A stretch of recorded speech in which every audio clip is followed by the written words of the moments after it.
Bonjour à tous et à toutes. Bon, la présentation va être un peu moins fun que l'autre parce que c'est sur du développement offensif. Mais pour ceux que ça intéresse, ça va être quand même assez cool. J'essaie de rendre ça un peu sympa parce que bon, lire du C, c'est peut-être pas très mais plus fun, mais bon, on verra. Du coup, un petit slide sur moi, je m'appelle Kim Famley, je suis dans la red team de la SNCF et au sein de la SNCF, je suis développeur de malware aussi. Parce qu'on fait pas que des trains, donc c'est cool. On fait aussi des malwares, c'est sympa, entre autres. Du coup, la rump, c'est sur du processoring, comme vous avez pu le voir. Enfin, la présentation est sur du processoring. Pourquoi? Parce que, comme beaucoup de gens qui connaissent un peu, c'est une technique qui est connue depuis des années. Il y a énormément de ressources sur Internet. Du coup, on se demande un peu pourquoi je présente cette technique pour énième fois qu'on peut avoir sur Internet. Mais en fait, si quelqu'un s'est intéressé à comment l'implémenter, on va souvent se rendre compte que tous les articles sur Internet qu'on va trouver, en fait, on va pouvoir injecter des PE dans un autre process, mais des PE très particuliers, c'est des PE qui n'auront pas de table d'import.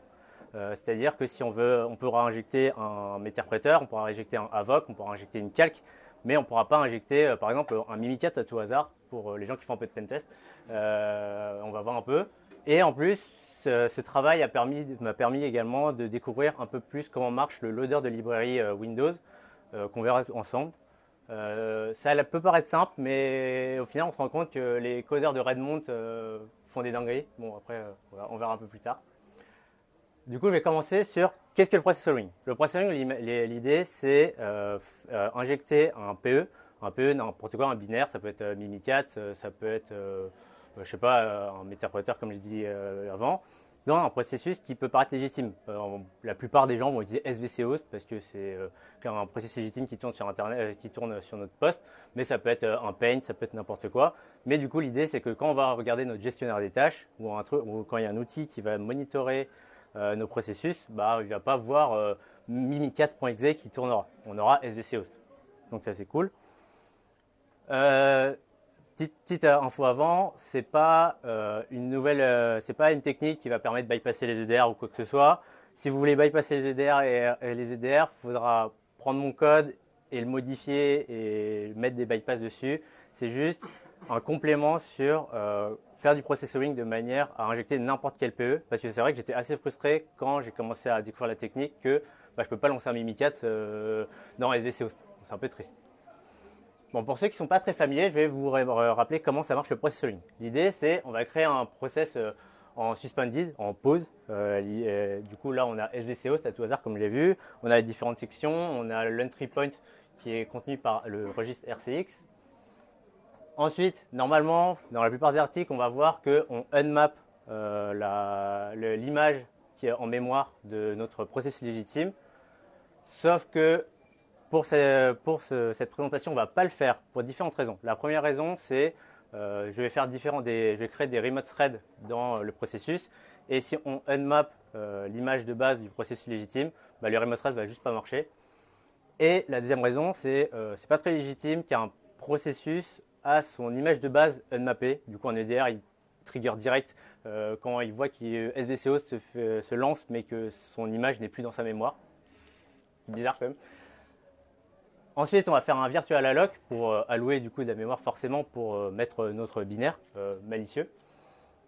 Ensuite, on va le copier dedans, c'est ce qui est logique.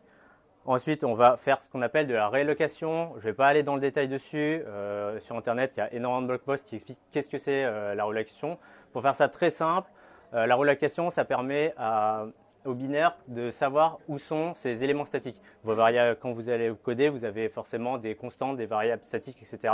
Et ça permet de la relocation, ça permettra à votre binaire de savoir où sont les différentes adresses de vos différentes variables, vos fonctions, tout ce qui est statique globalement. Ensuite, on change dans une structure qui s'appelle la PEB. C'est une structure qui permet d'avoir plein d'informations sur un processus où on a l'adresse de l'image de base de notre processus et on va la changer pour l'adresse de là où on a alloué notre binaire malicieux. Ensuite de ça, on va changer l'adresse de l'entry point par l'adresse de l'entry point de notre propre binaire. Et ensuite, on fait un resume thread qui permettra d'exécuter du coup notre charge malicieuse à la place du SVC host qui tourne. J'ai une petite démo sur l'implémentation un peu basique avec une calculette. Je ne vais pas aller dans le détail du code, sinon c'est un peu chiant. Mais du coup, vous voyez, on va lancer un SVC host en suspended et je vais injecter une calculatrice. J'ai fait démo ou pas? On a ma calculatrice, ça tourne. Yes, c'est cool. Bon, j'espère parce que c'est les blocs sur internet. Mais par contre, si je lance Mimikat, voilà, c'est tout de suite moins rigolo. Là, c'est de la relocation. C'est un peu long parce qu'il y a beaucoup. Et là, il fait, bah non, ça marche pas. Pourquoi? Pourquoi ça ne marche pas? Parce que Mimikat a une tétrachée d'imports. On a CryptDLL, énormément de librairies dont on a besoin. Et du coup, l'idée, c'est que SVCO, nativement, quand on le lance, il n'aura pas toutes ces librairies. Et du coup, l'idée, c'est de les faire charger à notre processus et résoudre les adresses des fonctions dont il a besoin. Du coup, le premier truc à faire, c'est faire en sorte que notre processus distant va charger les librairies distantes. Tout le monde est au courant qu'il y a de l'ASLR dans les systèmes, dans les différents OS. Bon, sur Windows, l'ASLR est un peu bancal, c'est-à-dire que sur un environnement Windows, tous les processus auront les mêmes adresses pour kernel 32 NTDLL. Donc au final, si vous résolvez une adresse sur kernel 32 ou NTDLL, bah, ce sera exactement la même dans votre process que sur un remote, sur un process distant. Bah, du coup, c'est très cool parce que ça nous permet littéralement d'exécuter n'importe quelle adresse, n'importe quelle fonction de ces librairies dans un processus distant parce qu'on aura résolu les adresses chez nous.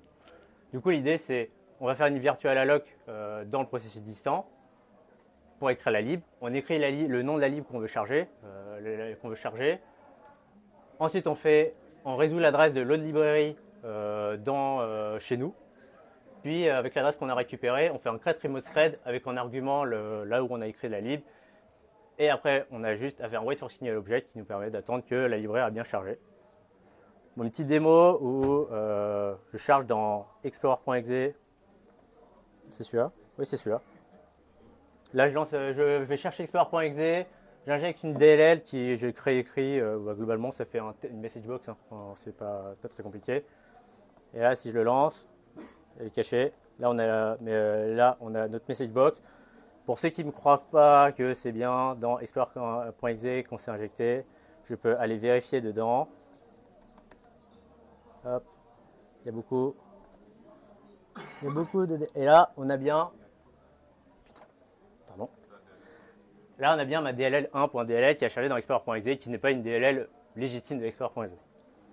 Bon, non, raté, c'est pas là, c'est là. Bon, du coup, c'est très cool. On est capable de faire charger n'importe quelle librairie dans un remote process qu'on aura créé, dans notre SVCO, ce qu'on a créé en suspended. Bon, maintenant, c'est très bien. Maintenant, on veut récupérer les adresses de ces librairies qu'on a chargées, parce que c'est très cool, mais on est capable de faire charger une librairie, mais il faut récupérer l'adresse pour pouvoir résoudre les adresses de ces fonctions.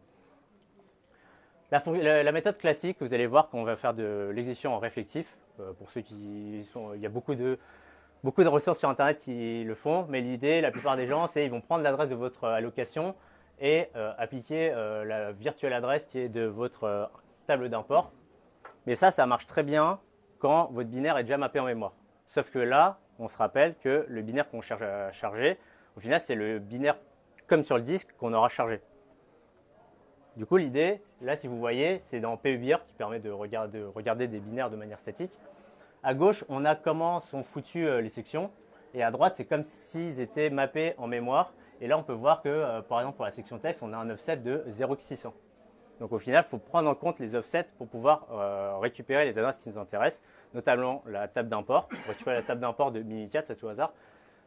Et du coup, l'idée, c'est récupérer l'offset de AirData, parce que la table d'import se trouve dans la section AirData. Trust me, I'm engineer. Du coup, l'idée, c'est prendre l'adresse virtuelle et on soustrait l'adresse de la raw data et ça nous donne l'offset. Et après, quand on fait des calculs d'adresse, on pourra appliquer cet offset pour bien récupérer les différentes libs. Donc, comme j'ai dit, on fait la même opération que tout à l'heure, mais on ajoute l'offset de AirData. Si on combine tout ça avec notre remote loader, ça nous permet du coup de tout faire, on peut récupérer on peut avoir toutes les librairies qui se chargent et avoir toutes les adresses qui vont bien. Là, vous voyez, c'est de mon SVC host. Je ne peux pas faire 10 000 démos, du coup, croyez-moi, ça marche.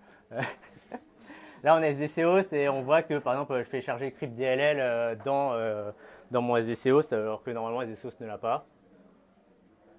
Ensuite, on veut récupérer ces adresses. Pour récupérer ces adresses, des librairies, on va utiliser ce qu'on appelle un snapshot du process grâce à la super fonction de Windows qui s'appelle create-tool help32 snapshot. Malgré son nom, ça marche pour les process en 64 bits, donc ça c'est cool. Ensuite, on va utiliser deux fonctions qui s'appellent module 32 first et module 32 next. Je crois que les devs Windows avaient la flemme de enlever le 32, donc ça marche aussi pour encore une fois du 64 bits. Mais du coup, ce qui est bien, c'est qu'on nous permet d'avoir une liste de tous les modules et on a une structure de données où là, on récupère dans notre processus toutes les DLL qu'on a chargées avec les adresses qui correspondent. Donc là, c'est très cool. Qu'est-ce qu'on est capable de faire? C'est faire récupérer l'IAT de notre Mimikatz, faire charger toutes les libs de Mimikatz dans SVC host et en plus de ça, récupérer toutes les adresses dont on a besoin de toutes les librairies. Ensuite, comment on va faire pour récupérer les adresses dont on a besoin? Bon, la plupart des gens qui ont fait de la réflectif, on va prendre l'allocation pour récupérer en fait la table d'import exactement pour pouvoir itérer dessus. Mais ça, on le fait en local. On le fait en local chez nous. Pour récupérer au final toutes les fonctions des librairies dont nos Mimikatz a besoin. Du coup, l'idée, c'est dans cette import table, on a une structure de données qui s'appelle des func, qui est globalement une structure qui représente les fonctions, tout simplement. Et ces fonctions peuvent être référencées sous deux formats, soit sur de l'ordinal, soit sous des noms. Et l'idée, c'est qu'on va d'abord les résoudre localement l'adresse, puis après, avec un jeu d'offset, on va faire de l'arithmétique, c'est qu'on va soustraire du coup l'adresse de la librairie pour récupérer l'offset de la fonction pour l'appliquer. Et du coup, on récupère d'abord l'offset en faisant getProcAddress, qui est une fonction fournie par Windows, pour récupérer l'adresse localement de la fonction. Si c'est référencé par ordinal, si c'est par nom, on récupère d'abord le nom en faisant de l'arithmétique, parce que le sync permet d'avoir l'adresse du nom. On ajoute l'offset de RData toujours. Puis après, on refait un getProcAddress et ça nous permet de résoudre tous les noms de fonctions. Du coup, ce qu'on fait, c'est qu'on va récupérer l'offset de la fonction, comme je l'ai dit, dans la lib. Du coup, on fait local adresse qu'on a récupéré moins l'adresse de la lib, parce que les adresses sont montantes. Du coup, le local adresse est plus élevé que la lib. Ensuite, on va recalculer en réutilisant les adresses de lib qu'on a récupérées juste avant avec le snapshot. Puis on va ajouter l'offset et ça nous permet d'avoir l'adresse des fonctions qu'on a voulu avoir dans le remote process. Bon, là où c'est rigolo, c'est comment trouver là où on doit écrire. On récupère l'adresse chez nous de là où on devait écrire dans le PE. On ajoute l'offset de RData pour refaire l'alignement, parce qu'on l'avait soustrait avant, mais on la rajoute du coup. Ensuite, on soustrait l'adresse de l'image de base de notre allocation pour ensuite ajouter l'adresse de l'allocation sur ce qu'on a fait en remote process. Vous inquiétez pas, dans mon blog post, il y a le truc mathématique qui est déjà donné.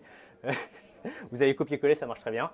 Et après, vous faites un write process memory de tout ça, et ça vous permet de corriger en fait l'IAT de manière assez simple, comme on devrait le faire en réflectif. Du coup, on dit, c'est trop bien, mais dommage, on a une access violation quand on le fait.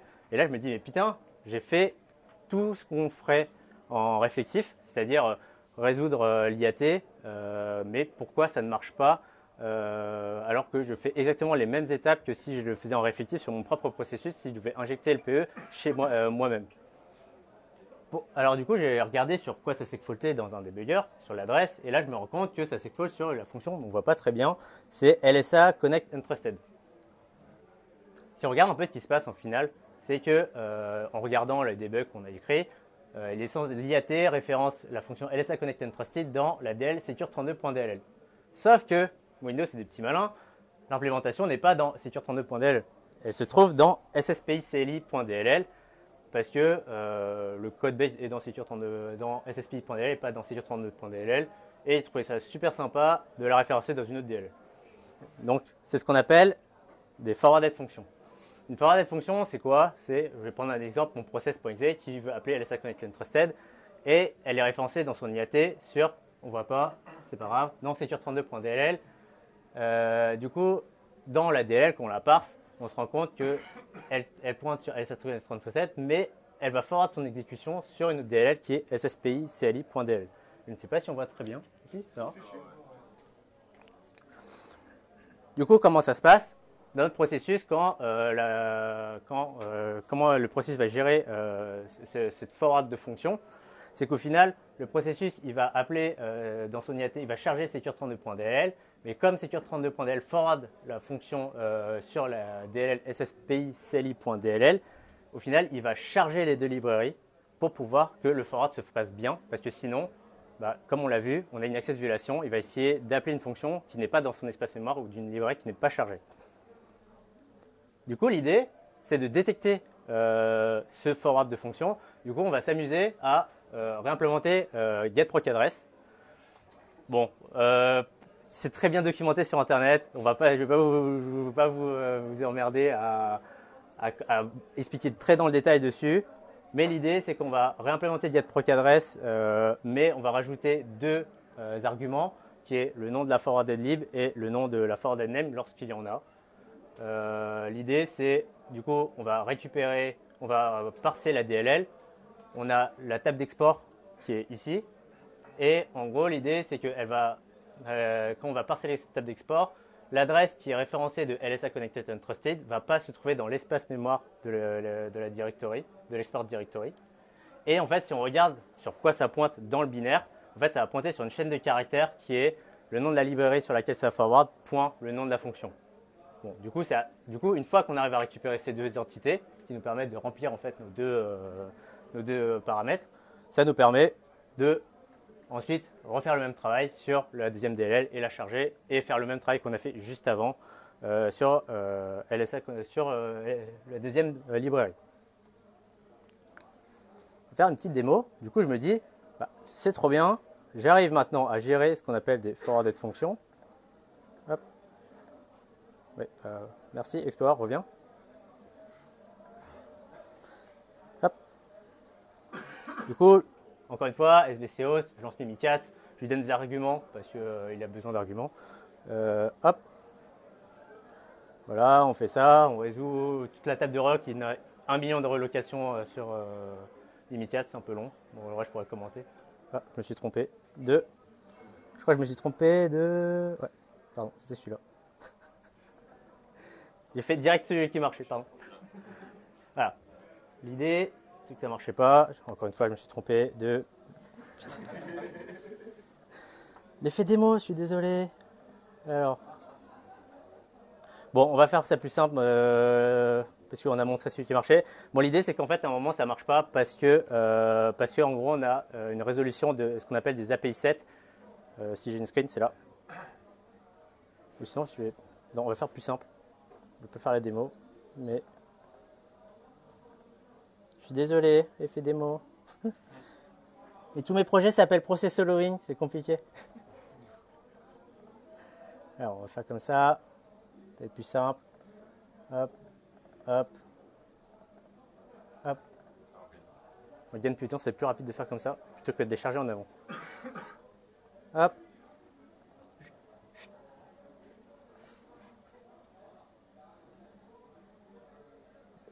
Et là, ça crache. Et là, on est content. Ouais, ça crache.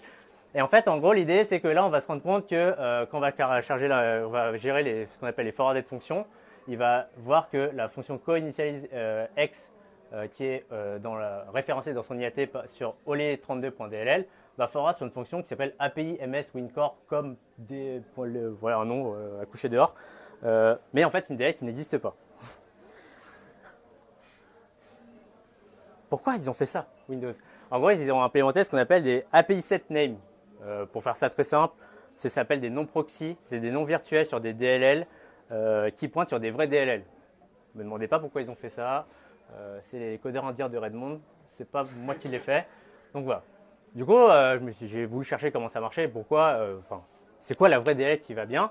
Du coup, je fais un load library du machin. Je fais un get proc address. Et là, je regarde. Et là, on se rend compte que En fait, la DLL sur laquelle ça pointe, c'est combase.dll. Bah, ok, très bien, mais je me dis, mais comment on peut savoir que comment Windows sait que ça pointe sur combase.dll et pas sur, je sais pas, kernelbase.dll. Bon, je vais regarder un peu quand même pour savoir à quoi ça sert. L'idée, c'est séparer les fonctionnalités de Windows pour les développeurs sous des noms virtuels. À ce qui paraît, c'est plus sympa de appeler API MS Core comme L1.0 que combase.dll. Bon, chacun fait son avis. Moi, je trouve ça plus sympa comme combase.dll. Et pour un maintien de rétrocompatibilité, parce que pour ceux qui savent très bien, Windows, ils adorent la rétrocompatibilité, veut que tout soit rétrocompatible, ce qui fait qu'aujourd'hui, on a plein de choses très sympas à faire sur Windows. Comment ? Comme des fonctions qui s'appellent encore 32. Exactement. Où est-ce qu'on peut trouver cette concordance entre nom API 7 et véritable nom de DLL? En fait, on la retrouve dans la PEB et en gros, ils ont un tableau de correspondance dans un champ qui est réservé parce que oui, sinon c'est pas drôle. Vous allez regarder dans la MSDN, il faut regarder, c'est un champ réservé. Il y a des gens qui ont fait du reverse plus intelligents que moi qui ont trouvé. Si vous voulez tout savoir, c'est le champ réservé 9 et c'est un tableau et c'est la première entité du champ réservé 9 de la PEB. Si vous regardez sur la MSDN. Du coup, si vous voulez faire un schéma, on a le nom API MS WinCore qui pointe sur combase.dll. Du coup, je me dis trop cool. Du coup, c'est du one-to-one comme un dictionnaire. Bon, pourquoi pas. Bon, sauf que Redmond, ils font des trucs, des dingueries. C'est que des fois, un même nom peut pointer sur deux DLL. Pourquoi? Je ne sais pas. Et du coup, l'idée, c'est que vous allez voir, vous allez résoudre une fonction là-dedans à la main. Vous allez voir que ça pointe sur canal 32. Vous allez voir dans canal 32. Il a une fonction qui forward sur la même API 7 et vous allez tomber dans une boucle infinie et vous allez être en mode what the fuck. Et c'est là que vous allez vous rendre compte que une seule API 7 peut pointer sur 2 DL, voire plus. En fait, on a un API 7 count et du coup, vous allez juste itérer dessus. Et du coup, l'idée, c'est de détecter qu'on est en boucle infinie. Moi, je l'ai fait, je vous laisse le plaisir de faire. Mais pour, en fait, pour la process following, en fait, c'est un edge case très très particulier. Et pour l'implémentation du process following, j'ai pu partir sur le postulat que c'est la première entité, très simplement. Mais si à un moment vous avez un problème, sachez qu'il y a ce edge case possible qui existe. Du coup, là, je peux vous montrer rapidement comment résoudre l'API 7. Là, je récupère la PEB et comme je vous l'ai dit, champ réservé 9, le première entité du tableau. J'ai fait des tests. Et là, on peut le voir. Quand on résout, on a bien les trucs, les noms à coucher dehors et avec des noms d'API, des vrais noms de DLL derrière, comme on le veut. Et du coup, l'idée, c'est de tout combiner ensemble pour pouvoir avoir une implémentation relativement propre de notre process following. Donc, pour éviter l'effet démo, je vais rouvrir le projet qui marche. Pour avoir Mimikat. Si vous voulez savoir comment j'ai récupéré l'output de Mimikat que je vous ai montré tout à l'heure, même si normalement ça devait arriver maintenant, l'idée c'est qu'on va créer un pipe anonyme dans lequel on va écrire pour le lire, pour récupérer l'output, parce que comme on crée un remote process, l'output n'est pas dans notre terminal. Mais si vous voulez plus de détails sur comment ça marche, c'est écrit sur le blog post. Du coup, si je le lance, on a toute la relog parce qu'il y a 1 million de talks statiques. Oui, c'est un peu long. Et ça fait hacker, quoi. Ça fait hacker quand on voit plein de trucs comme ça. Et là, on a bien dans notre SVC host qui tourne Mimikat et j'ai fait un coffee. Si j'avais lancé un ennemi, j'aurais pu faire un secure LSA, etc. Et du coup, on a bien notre Mimikat qui tourne dans SVC host. Et du coup, avec mon processing, je peux utiliser n'importe quel PE, pas en .NET, parce que le .NET est un type de PE très particulier où il faut une CLR, etc. C'est très documenté sur Internet aussi. Donc voilà, c'est un peu la R&D que j'ai pu faire dernièrement. Dernièrement, il y a eu un petit plot twist pour ceux qui sont sur Maldev Academy. Ils ont fait un module sur le process following et c'était marqué que si vous allouez votre PE à l'adresse qui est référencée dans ces headers, en gros, vous forcez l'allocation de votre PE. Alors, en fait, on n'avait pas besoin de faire de relocation et de fidyater. Donc, en fait, il fallait juste forcer l'adresse de l'allocation et lancer votre process et ça marche. Du coup, j'étais un peu triste. Il y avait la petite larme à l'œil. Mais au final, je me suis dit, j'ai un peu relativisé. Je me suis dit, au moins, ça m'a permis de savoir comment marche le loader Windows en réimplémentant moi-même. Du coup, ça me permettra justement, même en local, de savoir réimplémenter, connaître tous les edge cases qui existent. Et un autre truc, c'est que La technique de Maldev Academy, ça implique de copier tout le PE, littéralement tout le PE. Et du coup, on ne peut pas stomper les headers. Alors que moi, dans ma technique, comme je prémâche tout le travail du loader de Windows, je peux juste copier les sections et les anti-headers, je peux m'en foutre. Et du coup, tout ce qui est analyse de mémoire ne va pas forcément se rendre compte tout de suite qu'il a un PE dans sa mémoire qui a été chargé. Et en plus de ça, le fait de forcer une allocation de mémoire, sur une adresse d'allocation de mémoire, on risque forcément l'overlap de page mémoire. Et du coup, ça me permet de me restreindre à ça. Donc voilà, si vous voulez beaucoup plus de détails techniques, vous avez un super blog post que j'ai écrit. Si vous voulez exporter en PDF, il fait 40 pages. Il est en ligne et il y a beaucoup plus de détails sur l'implémentation et ça suit un peu le même déroulé de comment je l'ai implémenté, les déboires lesquels j'ai rencontrés et vous avez vraiment des snippets de code sur comment tout implémenter, Est-ce que vous avez des questions sur ça ?